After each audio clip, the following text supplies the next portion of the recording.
Tim Hegg of TorahResource.com, he has this brief note concerning our verse in question. Let me pull a quote from Tim Hegg for you. I'll put this on the screen as well. Quote, "The introduction of angels into the narrative at this point, while surely possible, seems unlikely." And again, Tim Hegg is taking the traditional Christian perspective that I hold to, that it's unlikely that we need to even really bring angels in, even though Judaism does. It's a possibility, but it's a strong improbability. And that's why Tim Hegg said it's surely possible, but it seems unlikely. And why? Tim Hegg says the most natural reading of the text is simply that God is represented in some form of plurality. How that plurality is explained, we'll look at that shortly. That an early sage such as Rabbi Ammi of from 80 to 110 CE would interpret this as meaning that God consulted with himself. So notice, even within ancient Jewish sages, not everybody agreed that God was speaking with the angels. Rabbi Ammi of the first century interpreted that God was consulting with himself. This may indicate, Hegg says, that the later sages who sought to find another explanation were motivated in some measure by the ongoing polemic with the emerging Christian church. So the perspective that Rashi holds, which is a later perspective, much older, later than the first century rabbi that we just looked at. Rashi comes along later on, like I think 14th, 15th century, something like that, 16th century. But hundreds of years, if not thousands, more than 1,000 years later, and he represents some kind of modern rabbinic Judaism as it's developing its polemic against Christian theology that God is three, something like that, or triune. So Tim Hegg's just trying to show you that earlier rabbis perhaps held to the idea that God is somehow being represented as a plurality, even though we can't understand fully how this plurality works itself out. So indeed, he concludes by saying the early church fathers saw in this text a warrant for their view of the Trinity. Right? When we talk about a plurality within the Godhead, even though we're talking about one God, each of the ancient rabbis found out ways to explain the plurality of God, even though he's a unity, talking about the various breakdown of the forms of God, the Sephirot. It gets all kind of mystical. The word of the Lord, of course, gets put in there. The angel of the Lord, who all are somehow God and yet more than God. Things like that. So what I say is that, in my opinion, to find a simple internet Bible teacher such as myself suggesting that it is possible that the angels were consulted should not be too outrageous, right? I mean, I'm suggesting that it's possible, but it's not probable, right? I mean, why are you guys slamming my video for saying that it's possible? To be sure, even the esteemed Messianic Jewish activist, apologist, and Bible teacher Dr. Michael Brown believes that this is simply one possibility out of many. One possibility out of many. In fact, why don't we watch his take on this passage right now? Right? Let's bring in a video from Dr. Brown where he's going to discuss it for the next 5 minutes or so about this possibility. Check out this excerpt from a video of his on the Trinity in the Old Testament. So let's start in Genesis chapter 1, verse 26. Genesis 1:26, and the verse is well known, Naseh Adam b'tzalmenu kidmutenu. So literally, let us make man in our image according to our likeness. Now, I put on the screen for you the Sefaria website, sefaria.org. Tens of thousands of dollars worth of books, all there free online in Hebrew, Aramaic, and in many cases, English translation. So if you have that, you go to that website. If you're on your cell phone, you click on the verse itself and actually the writing of the verse. If you're looking on your desktop, you click on the number of the verse, and that will get you over to the commentaries. So let's see what Rashi, foremost rabbinic commentator, let's see what he has to say. And he's explaining, we will make man. Why does it say we? And he explains the meekness of the Holy One, blessed be he. They, meaning the rabbis, learn from here, because the man is in the likeness of the angels, and they might envy him. Therefore, he took counsel with them.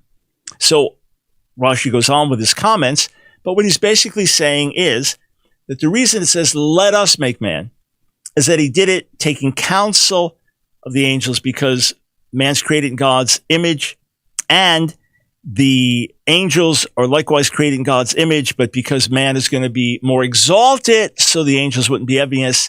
This in his meekness, modeling that for us is Nase Adam B'Tzameinu Kidmitenu, let us make man. Because many Christians read that and say, well, that must be Trinity. Let's see what Ovadia Sforno, he lives about 400 years after Rashi. Let's see what he says about the meaning of this. Why does it say, let us make man?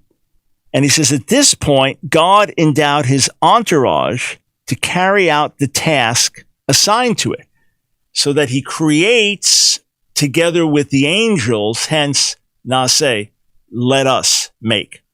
All right, we'll step back from here for a moment. There are many, many other rabbinic commentators on this, but all that to say, it got their attention. The words, let us make in our image, according to our likeness, that got their attention. Because elsewhere, God created, God spoke, etc. Now it says, let us. So the idea that this is God and the angels, there's no text elsewhere in the Bible that supports this notion, where God is taking counsel with the angels. Again, it's not impossible. It's just not supported with clarity anywhere else in the Bible. Other scholars say it's the plural of deliberation. Let's do this. Come on, let's do this. You even say it to yourself. The question is, why our image? Why our likeness in the plural of deliberation? Others say it's the majestic plural, where the king says, let it be known that we have decreed, speaking about himself, but he says we. Others question whether it would work out grammatically like this. And then many Christians say it's God's triunity, hence let us. And there's a hint of it early in Genesis. Can we absolutely argue for that? No. There are other possible explanations. Suffice it to say, it is in harmony with God's triunity. It's not a proof of God's triunity. There are other ways to read the verse, but it is in harmony with God's triunity. Okay. All right. Did you catch what Dr. Brown was saying there in the video? Okay. It is a possibility that God was conversing with the angels about what God himself was going to do, but it's not a strong probability. We don't even need to bring in God talking with angels when we have enough evidence from the rest of the Bible that God in his complexity could simply be referring to himself in plurality in a number of ways. So other possibilities that have been offered by Bible students are that Moshe was indeed referring to the single creator known as Elohim, yet simply writing in what we call the majestic plural, i.e. the royal we. That is a way of speaking of God in plural, even though he is a singular entity. That's a possibility that we have, as Bible students, have recognized. Let me just show you the Hebrew and the Greek there as I'm explaining this. So God speaking in the royal we, that's one possibility. Other Bible students along the same line like to imagine that God was simply using the plural of deliberation, the way a person might kind of think out loud to himself just before making a decision to do something. I step into the kitchen, I'm going to make a sandwich, and there's no one else around, and I say, let me think, what should we make today? Should we make a peanut butter and jelly sandwich, or should we go for the ham and cheese? Well, it's obviously an easy decision because ham is not kosher, so I'm going to go for the peanut butter and jelly. So I say to myself, okay, Ariel, that's a good decision. Let's make the peanut butter and jelly. Notice in this little imaginary conversation that I'm using we, and I'm talking to myself in third person. I'm talking to myself in Ariel. Well, using plural pronouns instead of a singular one, it's not unusual when we talk about talking to oneself, plural of deliberation. So to support these particular views, many of the same Bible students that I'm probably referencing remind us that the Hebrew word Elohim in this verse is actually plural. We looked at that earlier, and thus supposedly proves the point, right? Elohim, it's plural. At least the grammatical term is plural. Now, while I admit that Elohim is indeed a plural word, At least in the Hebrew it is, Vayomer Elohim. Remember in the Greek, Kai Apen Ho Theos doesn't show up as plural anymore. Suddenly Theos drops down into the singular. So while I do admit that Elohim is indeed plural, I would remind the careful Bible student that most of the time, this noun, nevertheless, is usually paired with singular verbs, just like we have here, Vayomer Elohim, the singular verb of and said. So the singular verb paired with the plural noun thus doesn't represent that it's a plural noun that we should be reading as a text. So it's not to be understood as referring to a plural being. And God's said, or the gods said, Na'aseh Adam b'tzalmenu kidmutenu. No, that's not the best way to read the passage. So in case you didn't catch it, let me just tell you one more time, because this video is getting quite lengthy. What is my understanding of this passage? What exactly is my personal interpretation of this passage as I'm drawing this, trying to wind down this video? Listen very carefully. If you have to slow the video down to half speed to catch this, or pause it or rewind it a few different times, I'm fine with that. But please don't misunderstand or misrepresent me in your comments. I believe unashamedly that the passage is an early revelation of the complex unity that our God exists as, and thus Elohim is indeed conversing with the eternal Word of God, sometimes given the title of the Word of the Lord, like John says, sometimes given the title of the Angel of the Lord, like we find in other passages in the Old Testament, and sometimes simply as Yod He Vav He, YHVH, the Tetragrammaton sometimes pronounces Yahweh or Hashem. All right? This is the complex God that we serve.